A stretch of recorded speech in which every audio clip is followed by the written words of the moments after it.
Welcome, everybody. Thank you for joining us for this session with Sarbat and with our special guest Armaan Singh.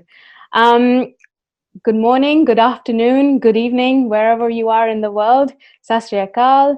I'm welcoming you as a volunteer from Sarbat. My name is Shraddha Kaur, and Sarbat is a volunteer-led group addressing LGBTQ plus issues from a Sikh perspective. We work with our members and a huge range of volunteers to encourage discussions, tackle homophobia, biphobia, transphobia, and build bridges within and beyond our communities. If you'd like to work with us or you think we can work to collaborate together, please get in touch. We're always keen to have you on board. Thank you very much. I'm going to remind you that this is a webinar format.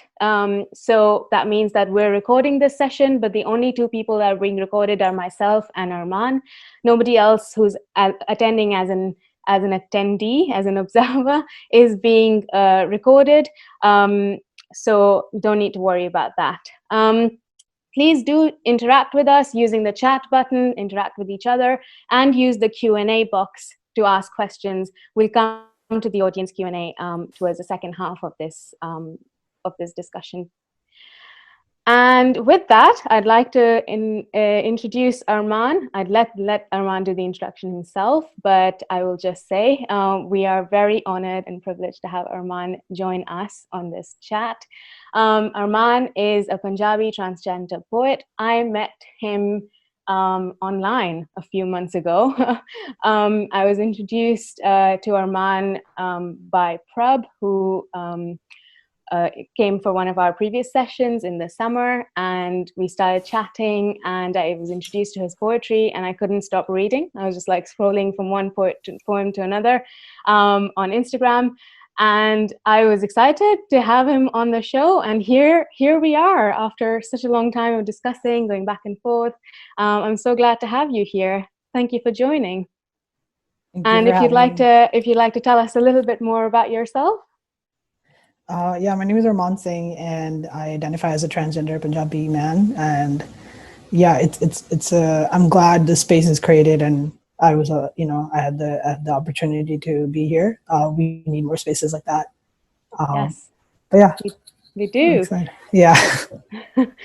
Thank you for joining. Can you tell us a little bit more about yourself, just in general? Where are you from, your background, and most crucially, what pronouns you like to use? Yeah, my pronouns are he, him, his, and I was born in the States, but I grew up mostly in Punjab. I did most of my education in Punjab.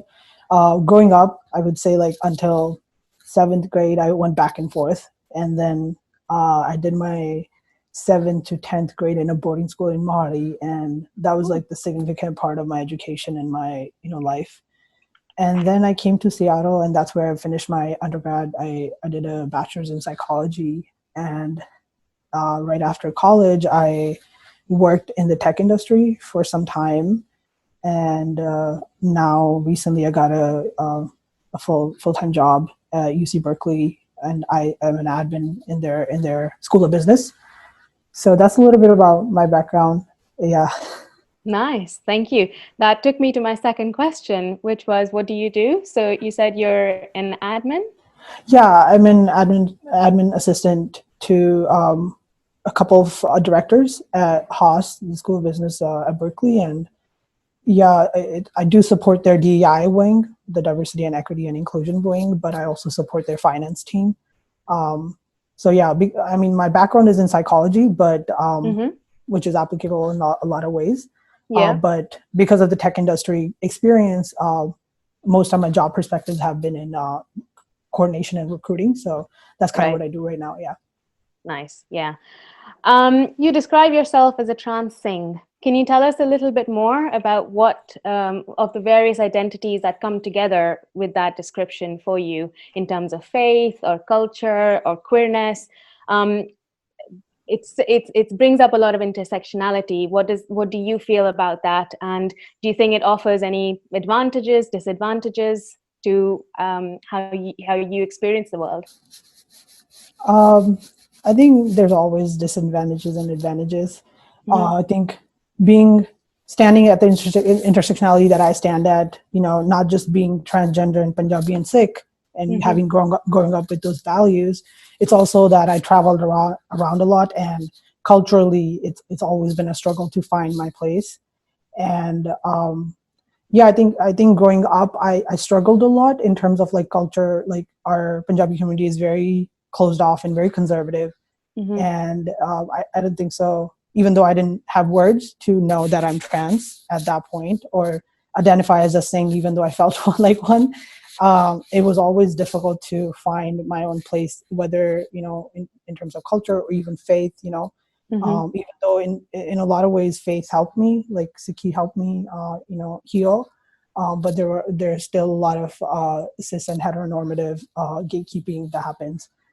And so that's always been a struggle when it comes to like being queer, being trans, and being brown, because our brown communities don't make space for us. So there are disadvantages, and talking about that puts you in a very kind of lonely place in a very different way you relate to culture and your identity. So while that is like a disadvantage, that you kind of feel lonely and sometimes, I feel like I wouldn't have it any other way. I always like have, whenever I used to have weak moments, which have been a while, that I used to feel that, I wish I was cis. I wish I was just a cis brown boy or a brown girl, and maybe life would be easier. And maybe it would be. It is easier to not know the systems that oppress us. But I think having my story, having lived the things I've lived and who I am, I think I would take that over, having a average normal perspective on the world. Yeah, that's an interesting reflection there. So if you could go back to being part of a majority, would you, or have you come to a place where you feel like you're part of an important platform for the minority? So I think that's a good point to be thinking about. Yeah. Thank you. So where do you sit now with the, because you said it was quite a struggle to bring those identities together in terms of culture as a Punjabi person, or Sikhi in terms of your faith. Do you feel like you've come to a place where it's a bit more comfortable now, or do you feel like you still have that struggle? Also, on top of that, I didn't realize the nationalities were going between countries geographically. That's also adds a layer to that. Yeah, and I think that's probably the biggest. Culture can, like, if I grew up in the States and I was trans and Sikh, or Punjabi, I would probably have a crew, because I don't listen to Western music. I'm not up to date with any of the English movies. I don't think so I ever would have the same sit down like I do with Bollywood movies. But I think I'm in a better place in terms of like growing up. It was always that I took the rejection or the lack of space for myself as if I don't belong, or as if I need to choose one or the other. And I think there was a period of time where I didn't listen to any Punjabi music. I didn't practice Sikhi, or I didn't believe in it, or I found this.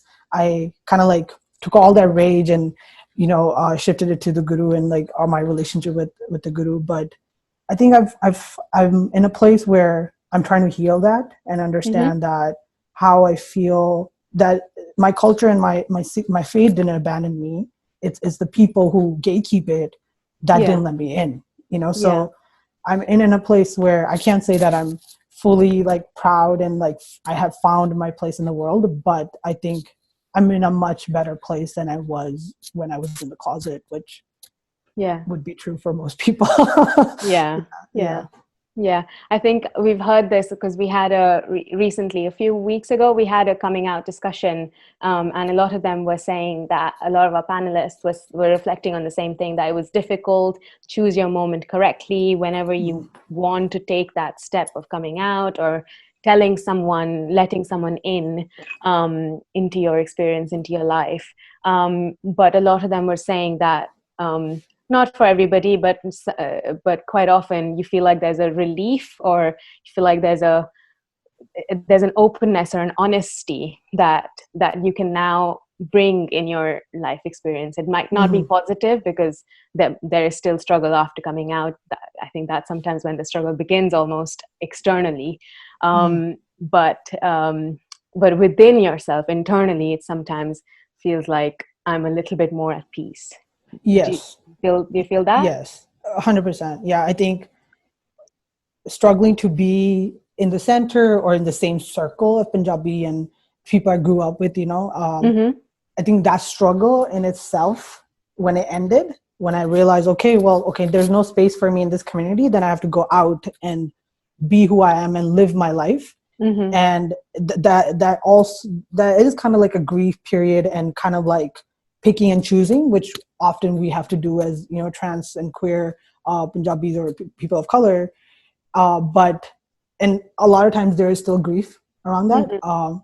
But it's a better place to be, because then I also realized, I can still listen to Punjabi music. I can still find people online to connect with.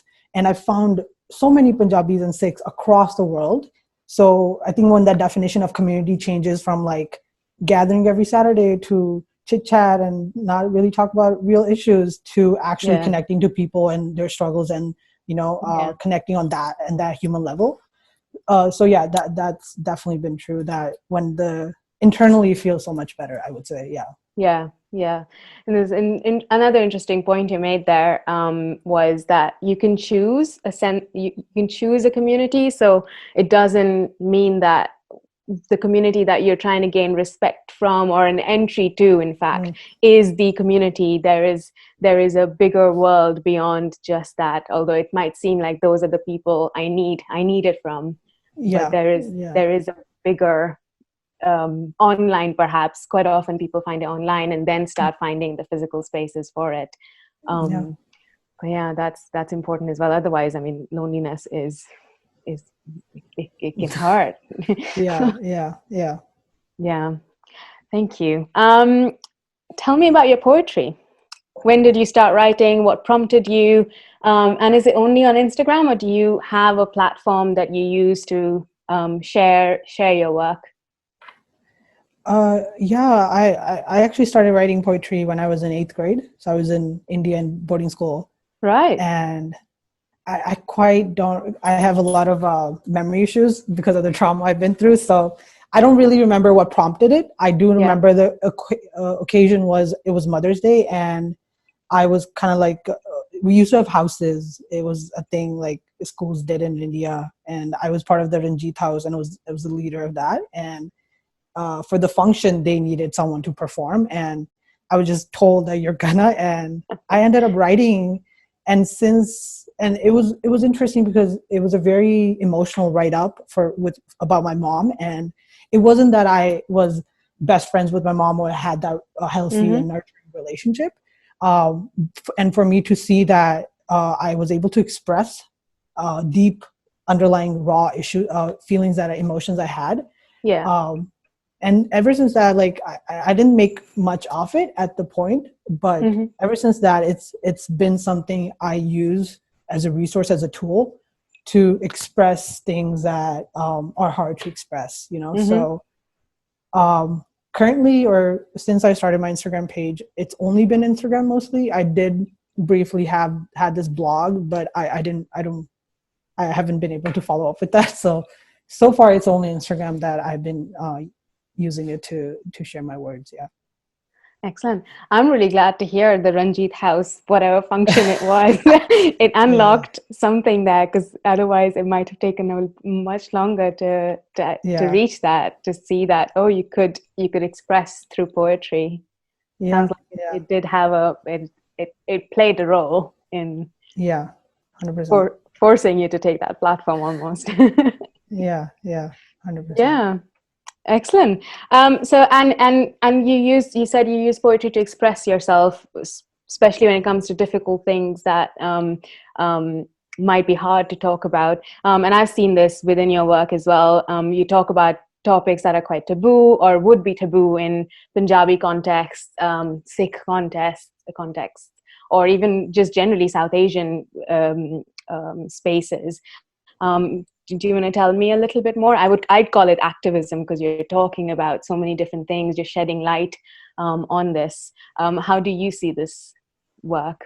Yeah, I never actually thought about it as activism, but I appreciate that, that's how it was perceived. Mm-hmm. I mean, it is work at the end of the day. I think it's interesting because most of my life, when I look back at my childhood, it's covered in taboo topics. It's scarred by things that we don't talk about. So Yeah. for me, having those conversations is so essential. It's so personal because nobody had those conversations when I was growing up. Mm-hmm. And yeah, it's sad these are taboo topics in terms of like Sikhi and in Punjabi culture. But for some reason, ironically, those are the topics we need to talk about, and I try to be as raw and authentic in what I share and what I talk about. Because like I said, it's very personal. Yeah. Yeah, yeah. And what is it like? Do you this is going to be my rapid fire round, but now I'm shooting myself in the foot. But do you write pen and paper, or because you said you share on Instagram, is it directly on via the computer? Do you have a moment, or is it like instant and you just sort of jot it down as a few lines? Take us through your process as a poet. The writing process is pretty ambiguous, I would say. I love writing on paper and pen because I grew up writing in classes, and that doesn't always work. So I would say either I write down one idea and then get back to it in a couple of months, or haven't gone back to it in a lot of ideas. I think I think I actually shifted that because I used to write with pen when I used to share on Instagram, and right. it just became a lot of work to take the right picture, the color context, and make sure it's accessible and readable. So I shifted to using notes. So notes and voice memos are probably my go-to right now. And sometimes it's like I write a whole idea and then have to like edit it. But mostly it's like just like brief things I'm thinking about, and then I go back and kind of like reflect on that. Yeah. Yeah. Yeah. Thank God for technology, wouldn't you say? Yeah. It also makes it so much easier to share so quickly with other people, although it can have negative effects, as Twitter worlds know. But it's also really useful to quickly get your word out and don't worry about the pictures or Yeah, exactly. Yeah. I see a few questions coming in. Maybe I'll take those. One of them is, will you be doing spoken word anytime soon? I like I'm that missing question. that. I'm missing that. Yeah. I did a stand-up comedy in the beginning of this year. Oh, you So did? yeah. So I was like, oh, this is great. I'm gonna do this for the whole year and take some classes. But it turned out to be a whole different year. Yeah. Ironically, haven't written any new spoken word since there's no opportunity to perform, but I do look forward to that. I think spoken words are so powerful, and for personally, like when you perform it too. So yeah, I hope so. Yeah. Yeah, because it embodies, I suppose, that you actually perform your poetry. You just don't just write it. It's a much bigger. Yeah. 100%. Yeah. Yeah, gosh, yeah. So was that your first time on stage performing with the stand-up show earlier this year? It was my first stand-up. First stand-up, okay. Yeah, there's this amazing organization in the Bay called Subdrift, and it's a chapter, and it's organized by South Asians, and it's a queer-friendly space, which is very rare for South Asian spaces. And I kind of found a community in there. So I shared a couple of pieces of spoken words, and then kind of felt comfortable to take the lead because I always wanted to do stand-up comedy. I'm still very interested in the art form. So so that was my first time like testing it. And it was a great start to 2020. Yeah, excellent. And I hope you can come back on it. Yeah, me too. Yeah, next year hopefully is a better year than this. Hopefully. Yeah. Well, I wish you good luck for that. We talked a little bit about creating spaces that invite or are welcoming. What's your journey been like with that, especially in the once you got more comfortable being out or being in a space that you felt internally you were able to express yourself and your identities. Did you find spaces that you felt that particularly resonated with you in the Sikh space or the LGBT space or the South Asian spaces, whichever angle you see it from? I think it is sad that community, like it can help you, it can heal you, but it also teaches you that much of the support that you need to drive is from within. So even though there are spaces that are accessible, I think there was a queer Sikh meetup, which was the first time it ever happened. And it being on Zoom and people being from across the world, it is sad that we can never have that in person unless we do like this big event, which is very much possible. For me, it's a kind of a struggle. Like I have access to spaces, and I do utilize them as resources, as places of healing. But it's also a journey of learning as a Sikh person, as a queer trans person. Much of the journey, much of the space that we need to create is around us. Like I'm still learning how to take space. So while I do that, I can't say that it's all about the spaces. I think we're doing great in terms of where we were like 5 years ago. But for me personally, it's more about being able to sit with my own feelings and being able to sit with the grief that will never be the same. And yeah, so that's kind of where I'm right now, even though there's spaces and I do access, I do use them. But I like to sit with that loneliness because it's where you find all the answers, I think. Yeah. And also it helps reflect to see what your particular needs are, maybe in that particular moment, and it might change as per your experience. Yeah, and I think with like the way we grew up with community, the way I grew up with community, we're very dependent on people, and it's more about conformity than connection. So I think until I didn't acknowledge that and kind of started healing that no, actually I don't need to drop on people. I can lean on them because they're there for me, but I don't need to put all my weight on them. So when I realized that the meaning of community changed, it doesn't have to happen every week. So I think that was powerful in terms of community. Yeah. Tell me more about that. What do you mean? Not dropping on them, did you say, and leaning on them? Can you tell me a little more what you mean? I feel I grew up in a very close-knitted community, especially from my junior year high school to college. That was when I got a lot of my exposure to Sikhi, and I found a Sangat. Okay. But when I look back, there was no adult. There was no person who ever talked to me, eyes in eyes, and are you okay? How's your mental health? And people knew because I was at that point I was cross-dressing, and I was starting to wear more masculine stuff. So when I look back, it amazes me that if I knew someone in my Sangat who was probably going through a lot of pain, people were talking about, which we do a lot, I think I would have reached out to them. So because I didn't find that sense of, support, but also I was still in that community, still trying to find a place and do seva and, trying to be noticed, trying to, be seen. I think it kind of made me more dependent in terms of people because, even when we talk about my parenting style, it was a style where I put all my weight on people in terms of I expect other people to fill the voids I have.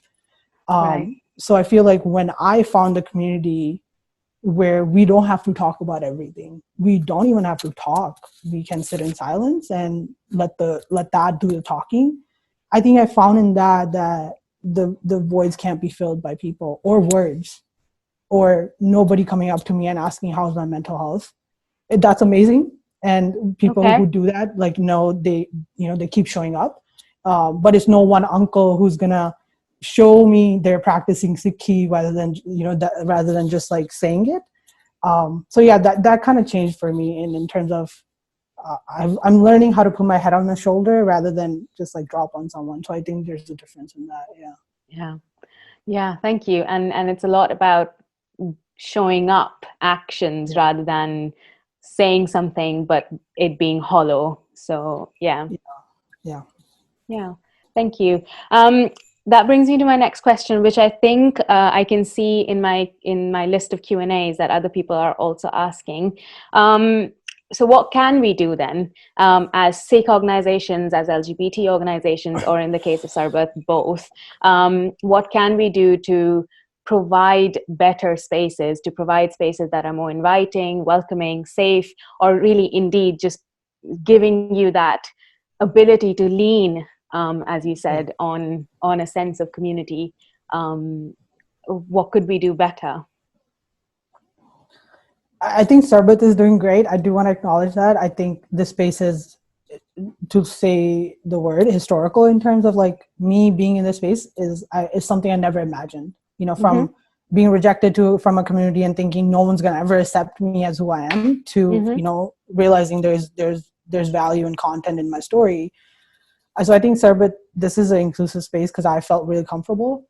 But in terms of like when it comes to like cis and straight Sikhs who dominate most of the Sikh spaces, I think there needs to be a conversation within those spaces. I'm about having those conversations at Gurdwaras. I'm having about these conversations at the Sangat that we're attending. And I think it's a little interesting to me that we talk so much and we preach so much about the religion, but in the time that we live in today, where are we applying it? Gurus were warriors. They talked about social justice. When Guru Nanak was alive, he talked about woman empowerment. So when we're in 2020 and we can't talk about transphobia, I think there's a clear lack of connection, I feel. And I think I want Sikh spaces to realize that it's not that bring a lot of like trans and queer friends and be like, hey, we're inclusive. It's about having those conversations when we're not on the table. It's calling out what's wrong when we're not on the table. And I think when we can merge these two communities and realize we're actually like, there are queer and trans Sikhs within the Sanghas who are not comfortable coming out. And when we realize and we start having a perspective from that angle, I think that's really necessary. So I think dialogue, conversations, and realizing allyship and activism is about speaking up and not staying silent when it comes to oppression. I think those are key things for me. Yeah. I think we've got, I think that answers that question, but I'm going to raise it one more time because we've got it twice here. How do we go beyond just that allyship or being active comrades? And another one is, how do we raise LGBT issues and education within these Sikh spaces? How do we? And I've encountered that as well. I've been in conversations where it's been so difficult to get a word in, even as I'm representing myself or representing Sarbat or a Sikh LGBT voice. How do we start it? And then how do we rely on a straight cis ally to then speak up for ourselves? Yeah. Could you repeat the question, please? How do we get these conversations? You're talking about dialogue, conversations. How do we get them going? How do we rely on it as if we're not there? How do we expect others to stand up for us? Ooh, that's a tough one. Yeah. There are a couple of things I feel like we also need to have these conversations within ourselves. Like I feel like a lot of the heteronormative ways of living we have in our Punjabi and Sikh community are taught. We kind of jump into a box when we're born, and none of the men, none of the women that I knew ever questioned their sexuality or their gender roles and norms. So I feel like when we start having these conversations at house, like our own homes, we can kind of spread that message. So I think I understand it's harder to be that sick, straight person to bring these conversations to the Sangat. But are we having these conversations with our kids? Are we having these conversations with our spouses, our parents, our grandparents? I feel like we've kind of like said, oh, it's a generational thing. Like our parents will never understand. And I'm guilty of that. Like, cause it's a lot of work, to get your grandparents to see that queer issues are very much part of our culture and our history. But I think where we can have those fights, where we can put that energy, I think it starts at home. It starts within us. Like, are we in touch with our sexuality? Are we in touch with our gender identity? Or have we just taken up a role? If we never question these things within ourselves, we can never understand why someone else questioned it and landed it in a decision, a place where they did. So for me, I think it's very personal. I think you have to start home, but I recognize it's hard. I recognize it's a long journey. In breaking that layer of cis and hetero only kind of thing. Male cis hetero. Yes, exactly. Absolutely. And I guess it's bringing those conversations home, even as simple as a parent-child conversation, a parent asking a child, so that when the time comes, they know that this conversation is okay to bring up, to have, and I wouldn't be rejected for it, ridiculed for it, or much worse consequences that might await. Yes, exactly. And that ties not just into queer issues and trans issues. It's also like we don't have safe sex conversation. Like that's just incredible and weird. And I think that it starts from there, having those vulnerable conversations. And I don't think our community is prepped, or at least the places I've seen, I think there's a lack of vulnerability and authentic connection between parents and children. And that's why I brought it home, because I think that's where it starts. It goes beyond just queer and trans conversations. Yeah. Thank you. I'm going to keep my last question to myself. And I have a question here, which I'll bring to you, and I'll combine it with another question. There's a question around language, and I think at Sarbat we've struggled with it a lot. Punjabi, to my knowledge, doesn't quite have words that describe a lot of queer identities. And if there are words, they're quite negative. They're used as slurs, as insults, and quite often in transphobia or homophobic contexts. How did you navigate that? Did you rely on English? A lot of us did. So I'm just curious. Harpreet asked this question as well, and I'll combine that and I'll let you answer it. How would you like to describe your trans journey in terms of knowing your true self, in terms of transitioning? I know that we've talked a little bit about this, and you said you don't want to go into a lot of detail, but I'll leave that to you to answer. Thank you. So the first question about language, it was a struggle. It still is, because it kind of sucks. And I think I said something about this a couple months ago, that it's not that we could have had words, but the books are written by cis male, straight males. So we were kind of erased. So it was a struggle. I didn't know who I was. And I think that's painful, because there's something different. Growing up, I always knew, because as young as I think like 5 or 6, and my family would be like, oh, don't walk like that, or don't say it like that, girls don't do that. And so there was something very different about me at that young of age that was being suppressed. So for me, it was a struggle, especially my boarding school time, when it was prime time in my life. I was going through teen, and understand and seeing oh wait, my sexuality is very different than what was being projected on me, but having no words for it other than, oh, this is wrong. I cannot be this.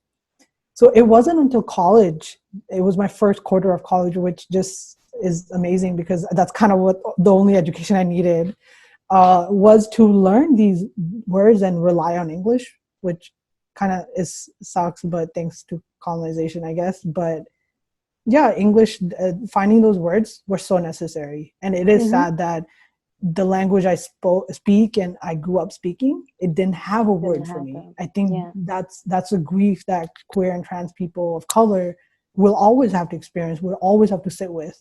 And it's just unfair, but I want to validate that it is very much real, and I've also experienced it. Even now, like, I wish there was a word. I know there are some literature being written right now. I came across it through queer or Vajood Punjab's page, but still not in out there. And it's sad that, like you said, that our language does have words which are, you know, slurs, but they're so popular. They're even in Punjabi songs. But if there's a new word coming up to humanize someone, it's not spreadable. It's not, people are not aware. So that struggle with language is hard because it was mostly owned by male people. So sorry, the second question was transitioning. That it's been a gift, to be honest. And like I said, I always knew something was different. And like I said, I went to college and I had this project on LGBTQ movement. And I remember sitting in the library working with my group, and we were going through acronyms. And this was like me, 19 years old, unaware of what LGBTQ stands for. And they're like telling me, oh, lesbian, gay, you know, and then they start talking about transgender. I was like, wait, what's that? And they explained, and they're like, yeah, there was this person in my high school, they transitioned. I don't remember anything that happened at the library except going back home and searching and Googling, because those were the answers. That was like one answer that I was looking for, 19 years, or as long as I can remember. So, and since then I came out, and obviously because of my family is conservative, that wasn't a fun story, so I'll leave that out. But I realized quickly that I was not going to get the support I needed from my family or people I called guardian, you know, my guardians, my elders. So I kind of found opportunities to move out, and I kind of get that access to medical transition, which to me was life-saving.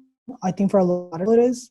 There's so many laws controlling our bodies, because it brings a lot of autonomy, it brings a lot of happiness in a way. And so that was like 2017. And I started taking tea, and ever since that, it's been watching my childhood dreams come true of having facial hair, of having a broad masculine body. So transition is a gift. It is a gift. Thank you for sharing that. I think authentic might be quite the word as well. Just coming to the self that you know you are, but haven't. Thank you. I have another question from the Q&A chat. Being a trans Singh, did you find any comfort or home in Sikhi? I think you touched on it a little bit, but could you elaborate on where faith may have played a role? Yeah, so the initial years after I came out, or around when I came out, I was part of a sangat, and I feel like we find things in nature, in life, right when we need them. And although it was painful to sit in a very gender divided seating arrangements and struggle with all these things internally, there were some moments, there were some shabds and some kirtan that just really helped my soul.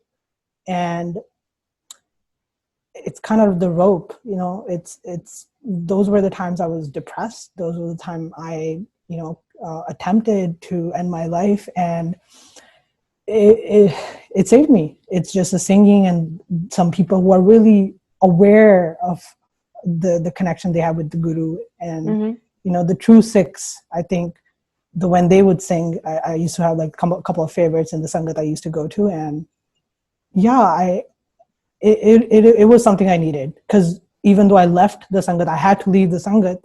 The vibrations and the gifts of it stayed with me. So I think Sikhi is as a religion that was written and historically is what this world needs. And whether or not we're practicing it is a whole different conversation. But in terms of what the gurus did for this world, it's remarkable. Yeah. Yeah. I'll pick up on that particular point because that's another question that's come up. And this is from a teacher of religion in secondary school I'm guessing it's in the UK, but I'm not sure. And they say each religion is taught in quite a generic, stereotypical way. How can we bring the diversity of the community to life, voices like yours, to add to it without losing the key messages, the themes, and losing that sense of fundamentals that come with it? And sometimes they are, if I'm understanding the question right, and I feel like it's gone now, I don't know. Sometimes the key messages of the gurus are held against us, against our identities. So how do we bring that diversity, but also that authentic message that the gurus wanted to spread or wanted to teach? Yeah. So I think Sakhis are powerful, and because that's like us seeing what the gurus did in a particular situation. And it is sad that our religion, or most religions, are taught from a perspective of gatekeeping. But I think the way I believe that when people talk about, transphobia within Sikhi, when they say we're not welcomed, I ask them, where's the Sakhi? Where gurus did that? Show me a place where a guru hated another human being, and I will believe you. So I think Sakhis are powerful. I think teaching kids or whoever we're teaching anything about religion, it's the way they practiced it. I think like for me, I grew up, when I got into Sangat, or when I learned about religion, it was very much about the scriptures. Yeah. About reciting it, remembering it, and singing it, but very less about, well, what inspired this shabd? What happened right before this? What was the guru feeling? Or what was the story behind it? So I think, like, even history books, I said there is this sheikh where Guru Nanak met, and these are things we don't see in the mainstream history. Yeah. So I think people who are like in those educational institutions and trying to teach religion, I think we need to go back to the history books, like find, maybe interview research, because I'm not here just out of nowhere. I have ancestors who were queer and trans, and maybe they were battling in the battleground and with the gurus. But I think we need to change that. Like the question itself said, that there's a very stereotypical way we teach religion. I think that inherently needs to change, because religion has been weaponized by men when it is not a weapon. So undoing that and realizing that religion has inherently been shown as a cis male thing, but it is not. It is also a woman thing. Like apa kehte hain, ki women bare likhya hai, like, Guru Nanak said women are equal. Yeah. But it took a struggle to get Harmandir Sahib to have female kirtanis. So our practicing and our preaching is very different, and I personally went through this where, like, when I, as a female body, as a young person, when I used to have periods, I wasn't allowed to touch the gutka. So these things are happening within our homes. So we really, like, I think we need to undo what men have done and teach religion not in that stereotypical way, because it wasn't the stereotypical thing that gurus wrote. I think that's my perspective. Yeah. If anything I take away from that, it's that sense of show me where guru taught hatred, and then we can have that conversation. But until then, I do not believe I'm any less than any other person. Exactly. Yeah, thank you. I have another question. This is going on a little bit of a political tangent. What difference do you think it will make to have a change of presidency in the US, specifically for LGBT folks, but maybe in general as well, given that we are sitting about an hour from the announcement? Yeah.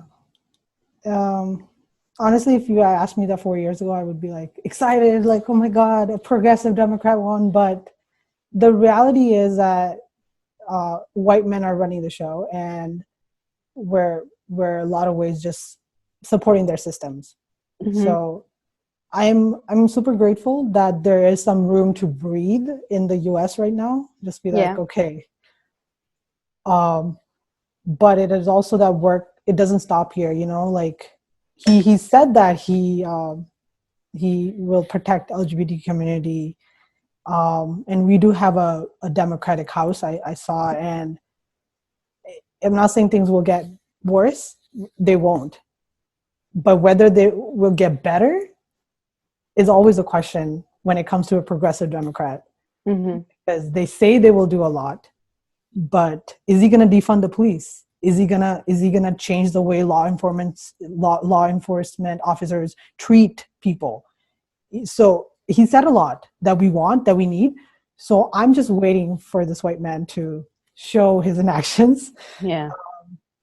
But at the end of the day, it's a white man's world that I am just hoping the capitalism and the whiteness kind of crumbles. And I'm waiting for another person of color, openly radical person to win. Then we can say, okay, this is going to be way better. Because I feel like this is going to be generic. This is going to be Obama's time. Safe, Democrat, progressive, liberal, but not radical. I'm happy that's not Trump.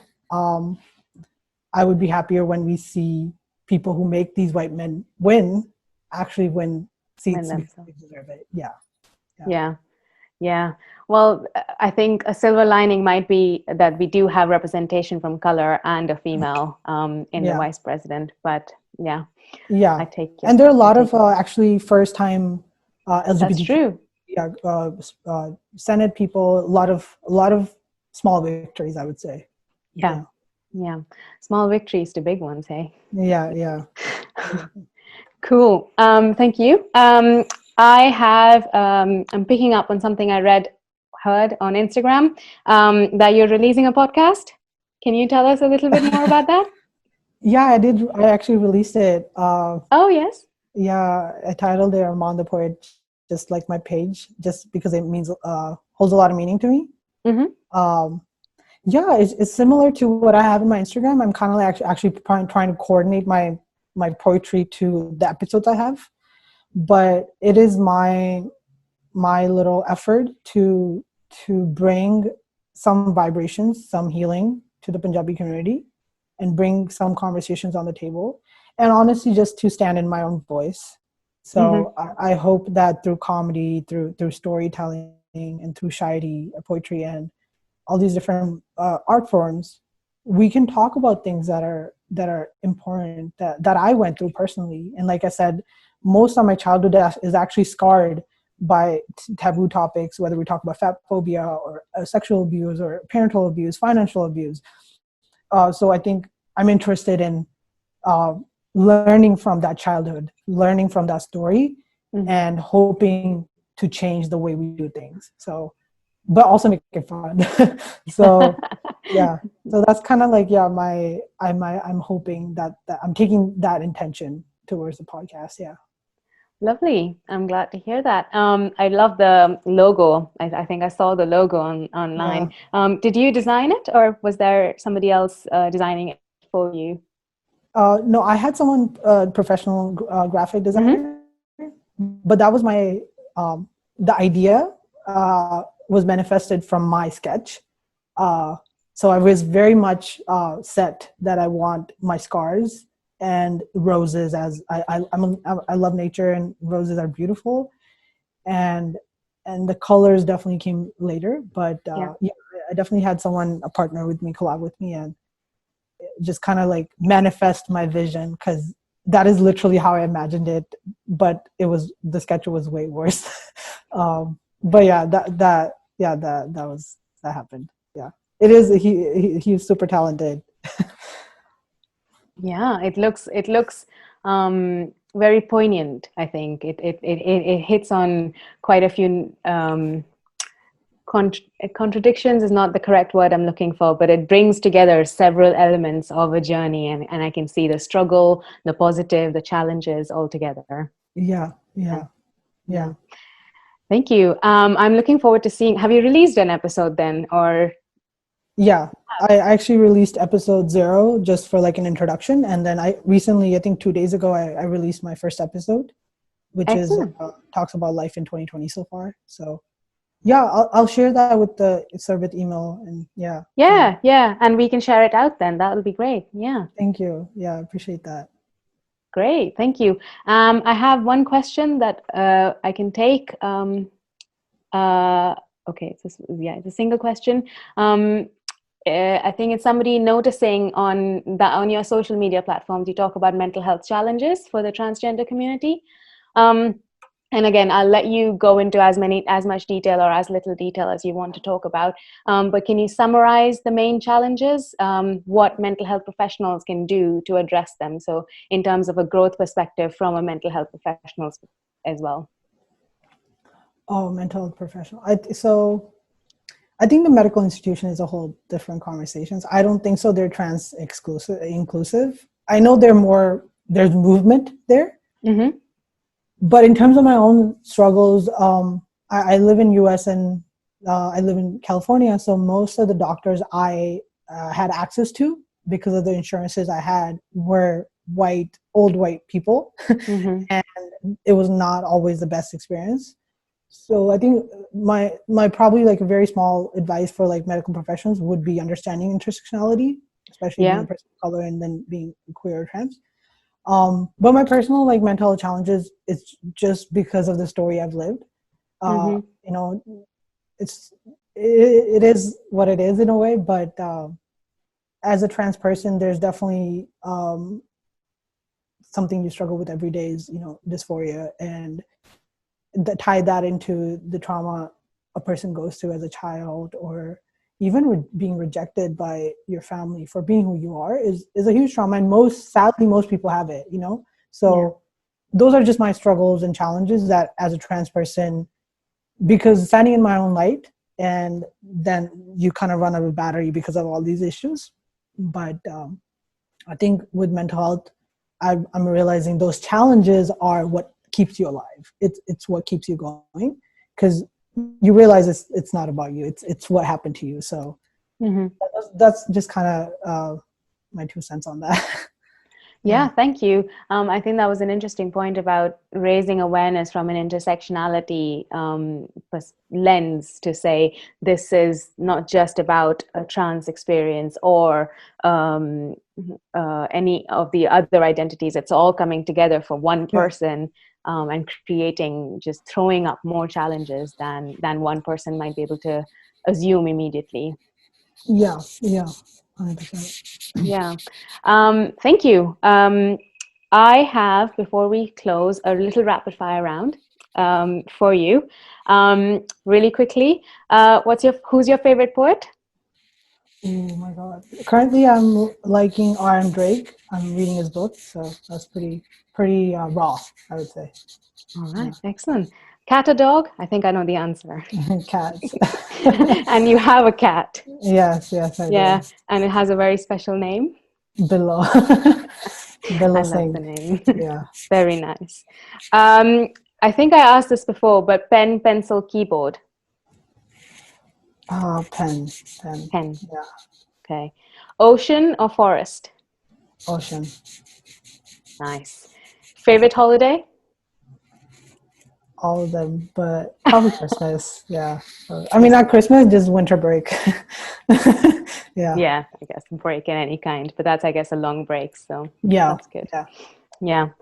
And if you could talk to the president today, I mean Joe Biden, Okay. what would you talk about? Ooh. Oh. I think I would be interested in talking about his plan for defunding the police, and I want to see, because on the TV they're prepared. I know it's a rapid fire, but like, just that's just me. I wanna feel the energy when he talks about it. I want to feel, is there a passion? Is there a true essence there? So yeah, because I think that's, even as a brown person living in the Bay, it's hard. There's just so much fear, and so I'm very much interested to see what he has to say about that. Yeah. Thank you. Can I request, just a teeny weeny request, for you to share your favorite work or a few lines from it with us here? Yeah, I actually ended up writing something yesterday. Oh, nice. Yeah, and I think I wanted to, like, this is in Hindi, so just like capturing the feeling and the idea behind it was, I feel like there are people in this world who think they're better than other people because they're part of the mainstream. People who tell you're, call people slurs and think they're more. And there are people who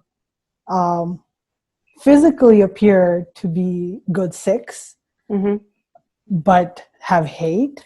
I feel like this poem is for them, and also for people who deal with this oppression every day, of exclusion, of oppression, while very much feeling connected to a religion that is not about that.